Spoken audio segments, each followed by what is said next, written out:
দুই বছরের একতরফা ইসরায়েলি আগ্রাসনে রক্তস্নাত গাজার পথে মানুষের ঢল। উপত্যকা শুধুই মৃত্যুপুরী আর ধ্বংসস্তূপ।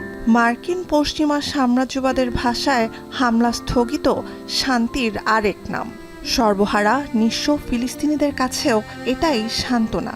তাই ফিরছেন তারা। ঘর নেই, বাড়ি নেই, সংসার স্বজন হারিয়ে খোলা আকাশের নিচেই ফিরছেন রাষ্ট্রহীন, গৃহহীন লাখ লাখ মানুষ।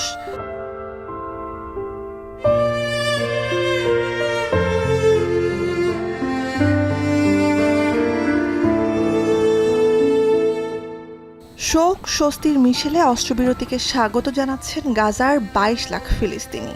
দক্ষিণ উপকূলে আশ্রয় নেওয়া প্রায় ২ লাখ মানুষ এরই মধ্যে ফিরেছেন উত্তরাঞ্চলে। তথ্য অবরুদ্ধ উপত্যকার উদ্ধারকারী বাহিনী, বেসামরিক প্রতিরক্ষা সংস্থার। ঢাল নেই, তলোয়ার নেই, শোককে শক্তিতে পরিণত করেই ফিরছেন মাতৃভূমি পুনর্গঠনে।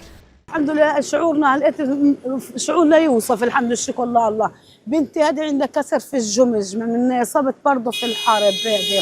واحنا والله تعبنا كثير كثير كثير، والحمد لله لقيت اهلنا راجعين على غزه، وان شاء الله ربنا بياخذ باليد ويكون قدامنا كويسه البلد وتكون دورنا نلاقي لنا। বিমান হামলা আর স্থল অভিযানে ৬৭,০০০ মানুষকে হত্যা করেছে ইসরায়েলি সেনাবাহিনী। অস্ত্রবিরতির খবরে স্বস্তির হাওয়া বইলেও সন্তান স্বজনহারা মানুষ জানেন ধ্বংসাবশেষ ছাড়া কিছুই অবশিষ্ট নেই তাদের জন্য। ঘরে ফেরার আকুতি সম্বল তাদের। طلعنا بدين وهينا بدنا نرجع بدين، بس الرجعة هذه بدنا نحط كل الدنيا بدنا ندفعه. المهم رجعنا لأراضينا ولدورنا ورجعنا لمناطق غزة. احنا مبسوطين كتير كتير انه كل الاشي وقف والحمد لله رب العالمين। ২ বছরের যুদ্ধে ইতি টেনে মধ্যপ্রাচ্য সংকটের সবচেয়ে বড় অগ্রগতি এই অস্ত্রবিরতি। যুক্তরাষ্ট্রের মধ্যস্থতায় যা কার্যকর হয় স্থানীয় সময় শুক্রবার দুপুরে।